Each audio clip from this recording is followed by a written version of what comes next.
heard this like crackling and popping sound in his garage. So what he decided to do was jump in the car. I think it's a stupid thing to do. This was a 2019 Jaguar I-Pace in Florida in the US. Decided to jump in the car and pull it out of the garage while it was smoking. Well, someone who's chosen to be with us this morning is Borge. It's always good to have George Mienie on the show. How are you doing? There you go, good and you. Good. Nice to meet you. Choosing by obligation, perhaps. George, what do you think of Ben's analogy earlier that that we could look at women and women could look at us as cars and different kinds of cars? Like, when you're looking at a station wagon, and when you're looking at a minivan, and when you're looking at a sports car, right? Yeah, I mean, I think that's to a certain degree, I suppose, it can be argued that it's still objectifying, but I suppose people do look at each other in a superficial way, which is, I suppose, the sad part. You've got to get to know the whole person. It's the accurate part, though, George, because that's why those cars in the Soviet Union never really sold internationally, because they just didn't look that great. What they were were called? also absolute dogs. Larders. That's a horrible car.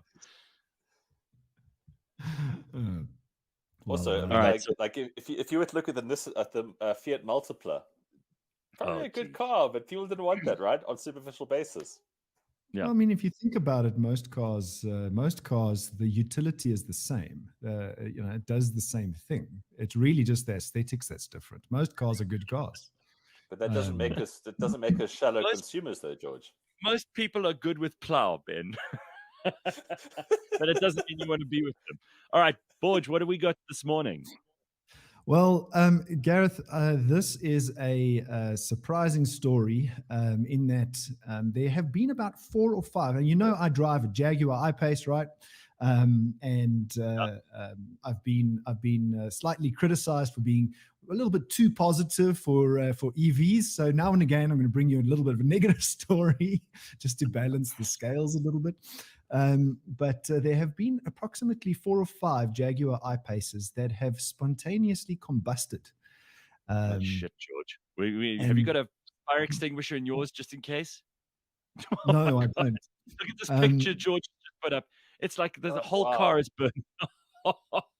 No one's getting out of that alive. No. So, I mean, obviously there's been thousands and thousands of these things that have been sold worldwide, and there have been other marques and models besides Jaguar I-Pace that have set light, but this is the latest one.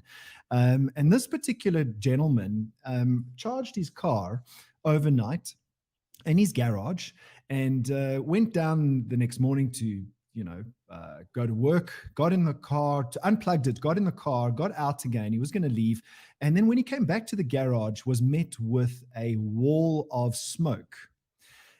Jesus. And he said he heard this like crackling and popping sound in his garage. So what he decided to do was jump in the car. I think it's a stupid thing to do. This was a 2019 Jaguar I-Pace in Florida in the US. Decided to jump in the car and pull it out of the garage while it was smoking. But it probably saved his house, because most houses in America, I mean, if you look at that picture, it looks like a lot of wood and stuff are in the houses in America. Dude. No. He did the right thing. I mean, I'm glad that he didn't burn to death in the car as well. But George, you better have a fire extinguisher just in case, Sam. Well, I mean, I got a little bit of a wake up call when I read that article. Well, but isn't it true that, I mean, you must also, I've always been confused by this, and actually this is one of the things I've always wanted to ask you, because you're our guy when it comes to cars. How come you still see so many cars that are just abandoned on the side of the road and burnt out? I mean, how often does that actually happen? Because I've seen it a lot in my life. I've often seen burnt out cars sitting on the side of the road. Well, I mean, I suppose you've got to decide whether that is awesome and an insurance claim, because it could be, it could be a way to kind of, sure, but I can't sell this car, so let me burn it. It could be arson and insurance claim. I'm not saying they all are, but they're not all EVs. You're right. And I mean, I don't know if you remember the Ford Cougar. that set alight. There was a whole recall of the Fords in South Africa Yep. because they were setting alight. So it's not only reserved for EVs. No, Be careful. The one thing an EV battles to handle is heat. Heat, to a certain degree, extreme cold, but mainly heat. So if you do drive an EV, like I went down to my mom 2 or 3 weeks ago and took my iPace with me. And the practice I follow is when I get to a fast charger, I leave it for about 5 or 10 minutes. The car's just been driving, the battery's been working, the lithium ion inside there is hot. Before I plug it into this 155 kilowatt charger, leave it for 5 minutes. Right. Just let it cool down a little bit. Some Lithium ion doesn't sensible like heat. advice. No, that's very clever, because otherwise you're just stressing the whole thing, and these batteries, we know they can be extremely temperamental. I mean, even the most advanced battery technology still relies on basic metal transferring ions from the cathode to the anode, or vice versa. Exactly. So if you are driving, and you know what, I wanted to extend the story to a lot of people have golf carts. Golfers. I don't know if you golf, Ben. If you live in a golf estate, lots of people drive that around. Yes, those have lithium-ion batteries in them as well, and many people leave them charged overnight, 24 hours, the entire weekend, the entire week. How do you know that's not going to sit out? So, George, it actually happens at some golf courses over the years that they're obviously all in huts together, right? And I think even as recently as this year, I think it was Milnerton Golf Course, that happened, and then the entire shed went up in flames.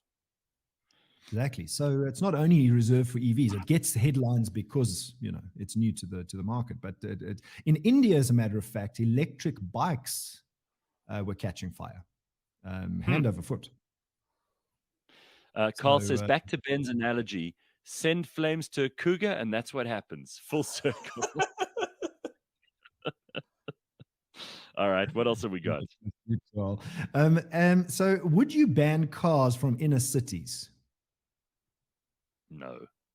It's the place people probably, like, we don't have public transport infrastructure in South Africa. I mean, what else? You use the Ria Vaya buses? I mean, do me a favor. You can't. This is fine in a city like London or maybe New York. And most people don't want a car because there's nowhere to park the damn thing in big cities like that. And it's just essentially, if government, they don't ban you. What they do is they'll charge you a lot of money to drive your car in town. So it's just a tax. It's basically a luxury tax. Exactly. So San Francisco has just banned cars from Market Street. And how about they ban homeless people? That would be a good start. What if they ban number twos from pavements? That would also be good. Yeah, that would be nice. San Francisco. You're so worried about cars, but there are other things on the priority list that you should have got to first. Why are they doing that in San Fran, George? Well, it's a whole range of things. The first is creating more space for restaurants and businesses, trying to promote walking, pedestrians and cyclists, and cutting down on injuries in the inner city so people can walk freely, as well as allowing kids to play so that they don't have to worry about cars. But I think it's more about the space, the business, and the ability to monetize the city more. The government wants to make it. They want to tax people. That's what it is. Number one reason. And by the way, this is also why these carbon taxes that governments all over the world are getting super excited about. It's not because they care about the environment. It's because they want to skim every cent off of you that they can. The other reason that San Francisco is doing this is because the people who run San Francisco are the most left-leaning people in America, and they all believe in the green economy, and they all think that cars are just the most evil things ever. So if they can ban cars they think they're going to make the world safer and better and greener, and they're not. They're idiots. And they all smoke weed. Yes, God damn it. What does weed smell like, Ben? Poverty, Gareth. Hard poverty. There we go. And then the Bond franchise is turning 60. I don't know if you were familiar with old Bond's franchises, but in commemoration of the 60 years of James Bond films, they will be auctioning off a whole range of Land Rovers and Range Rovers used in the Bond movies, particularly the Bond movie No Time to Die. These Range Rovers and Land Rovers will be stamped with a particular vehicle identification number, the VIN number, that is 007. And they're going on auction, the whole range of them, SVRs, Defender 110s, the V8 Bond Edition. And they're going to start at about 4 million Rand, 200,000 pounds, and the auction will range probably to about 6 million Rand. So there's just over 300 Bond editions available worldwide, but these ones were actually used on the movie. Yeah, I think Ben, you're a huge Bond fan. I mean, it must be quite cool to say that you're not just driving any old car, you're driving one that was in a Bond movie. That's quite lekker. I think that's nice. They'll probably get their price and some. Oh, yeah, definitely, yeah. And it's going to charity too, right? So, no, 100%. Cool. So, George, anything else, George? Yeah, so hang on a second. George, did you see that this week, talking about cars being auctioned, Michael Schumacher's 1998 Formula One Ferrari is being auctioned? And they're expecting the bids to get up to $8 million. But what I find interesting about this is that you look at that car, and it literally just looks like some car that's some oak in the East Rand is putting together. Back in 1998, those cars were very, very basic. No halo. They were very rudimentary. No halo. They had. I mean, they looked like a Formula Ford looks today. Yes. The Formula Ford cars, if you've ever seen one. But yeah, I wonder what's happened to Michael Schumacher. To be honest, it's very, very hush hush. Nobody really knows. Well, he's definitely not living his best life. I mean, otherwise he'd still be skiing and driving Formula One cars, but clearly he can't do either of those anymore. So he's probably just drooling a lot.